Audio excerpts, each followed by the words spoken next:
lagi menanti emang siapa yang datang kan gitu. Kalau kira-kira nih ada tentara-tentara lari brak brak brak brak lari, kemudian bikin barisan, bikin barisan. Terus kita orang kampung nih, emang ada apa sih? Ada siapa sih? Kemarin saya di bandara begitu juga tuh. Si Ucup lagi menghayal. Ustadz dongeng. ODGJ. Netizen udah pada pintar.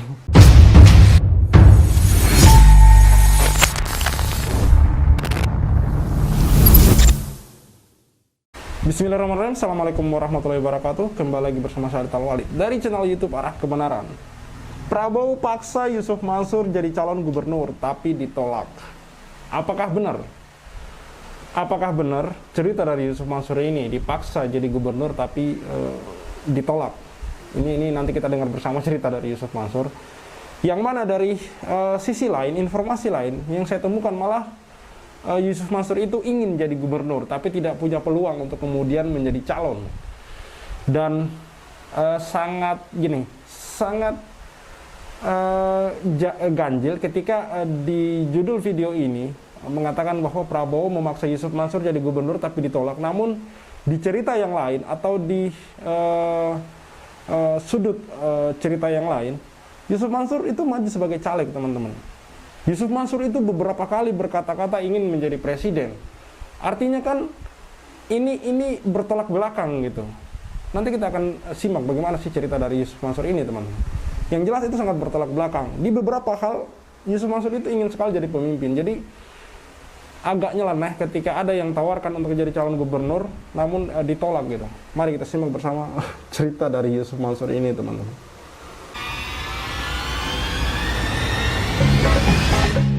Sama dia 8 malah malaikat. Bayangin bos, kita berdiri ini satu bumi ini berdiri. Lagi menanti emang siapa yang datang kan gitu. Kalau kira-kira nih ada tentara-tentara lari brak brak brak brak lari, kemudian bikin barisan, bikin barisan. Terus kita orang kampung nih, emang ada apa sih? Ada siapa sih? Kemarin saya di bandara begitu juga tuh. Tiba-tiba mobil saya disusul. Ini nggak bener nih ngelewatin mobil saya nih.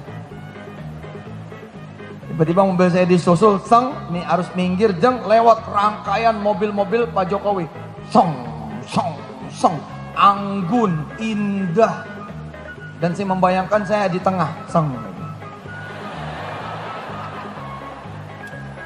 Lah Ustadz ngomong mulu, buktinya nggak ikut gubernur. Tenang.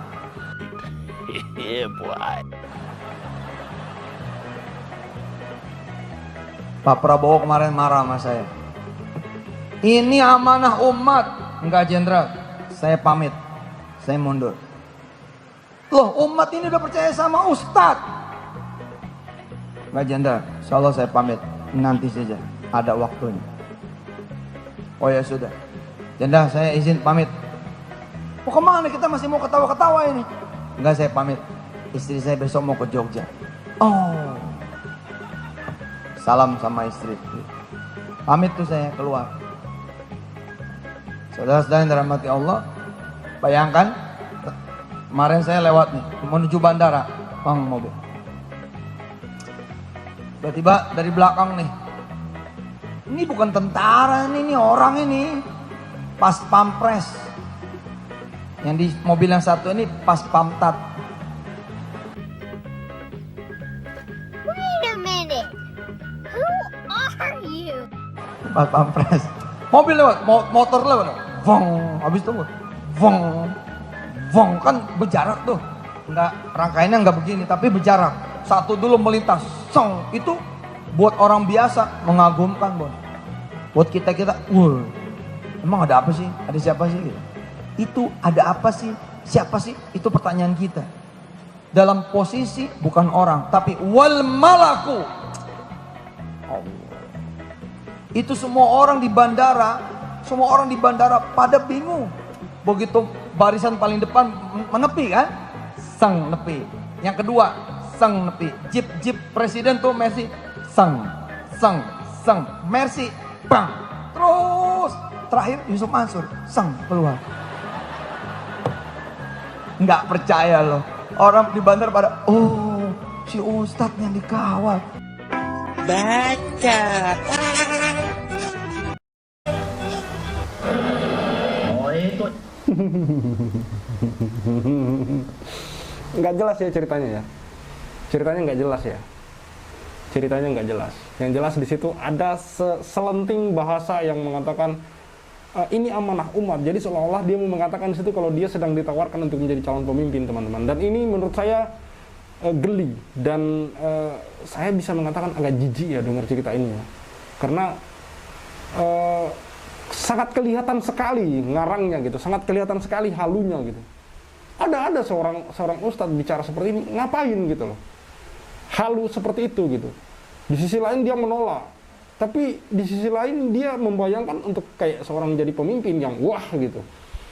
Sangat dunia sekali, bukan berarti kemudian kita meninggalkan hal-hal yang bersifat dunia, tapi tidak. Tapi di sini yang dia omongkan seolah-olah itu sangat utama sekali gitu loh dalam isi ceramahnya gitu. Sangat ya seperti yang teman-teman lihat, wah gitu. Bayangannya itu udah sampai ke sana gitu loh. Bayangkan coba saya yang duduk di tengah gitu, saya yang turun di aneh bin ajaib. Dan tadi ada beberapa di menit-menit 1 menit lebih itu kalau teman-teman putar lagi videonya dan lihat itu, makanya kenapa saya bilang sangat menjijikan bagi saya, karena kelihatan sekali mengarang gitu loh. Kelihatan sekali. Kalau boleh kita tanya, apa yang dikatakan Prabowo Yusuf Mansur sampai mengatakan ini amanah umat, ini umat sudah percaya segala macam dan dia mundur, dia apa segala macam. Apa maksudnya cerita seperti itu? Dan itu nanggung sekali ceritanya gitu. Yang saya duga adalah mungkin dia mau cerita, mau ngarang tapi takut gitu loh. Aneh ini teman-teman, aneh. Ceritanya nanggung banget dan terkesan geli dengernya. Ibaratnya dia yang cerita, kita yang malu gitu loh. Oh itu impian begitu loh. Nggak pernah ada impian. Saya pengen punya gubernur yang hafiz, nggak ada impiannya. Siapa aja gua malah. Yang penting bisa ngasih gua makan. Kecil amat sih lo. Kecil amat sih jadi orang. Kecil bener jadi orang. Gua silah. Siapa kayak jadi presidennya? Siapa juga gua nggak kenal gitu katanya. Jangan gitu dong, ngomong sama anak anda, bilang, nak, kamu yang akan jadi presiden besok, gantiin tuh Yusuf Mansur, gitu. Udah kayak bener aja ya, ya nggak? Hah? Bilang nih sama dua anak ini, nak, kamu harus jadi menteri luar negerinya Yusuf Mansur, gitu. Nak, kamu harus menjadi menteri keuangan Yusuf Mansur, gitu. Ya kan saya 2 periode, Pak, lama itu.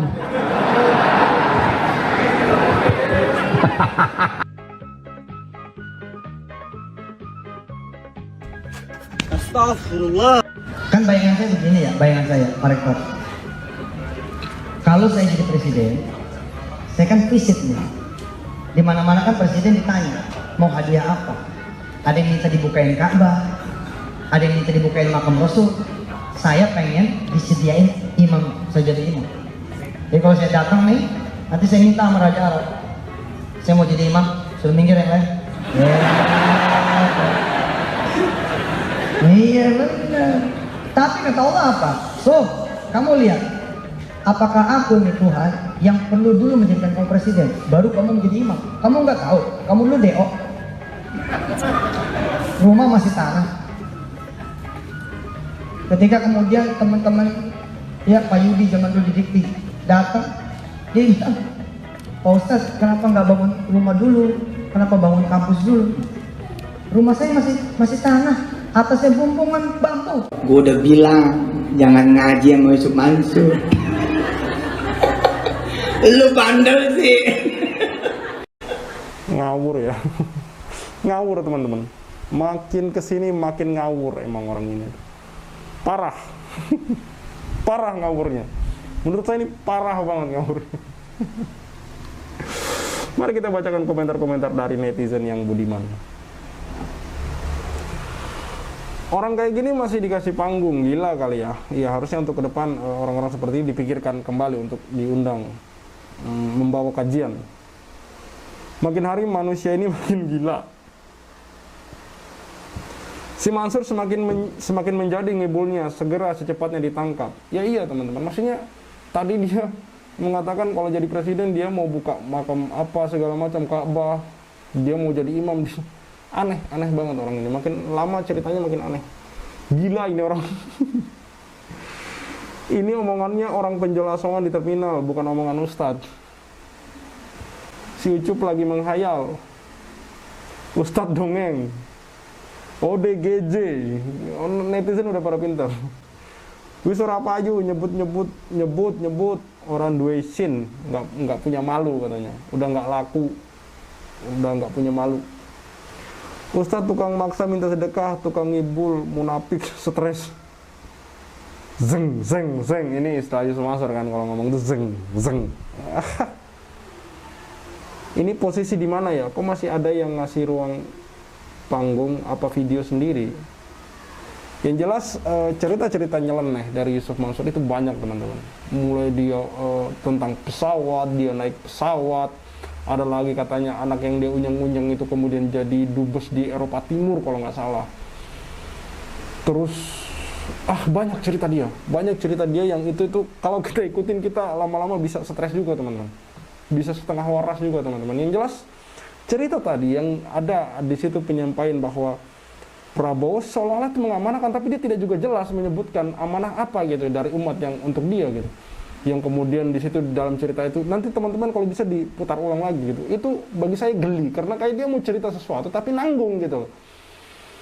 Tapi nanggung, apa dia takut apa gimana? Karena kan Prabowo ini, apalagi sekarang Prabowo sudah jadi presiden gitu loh.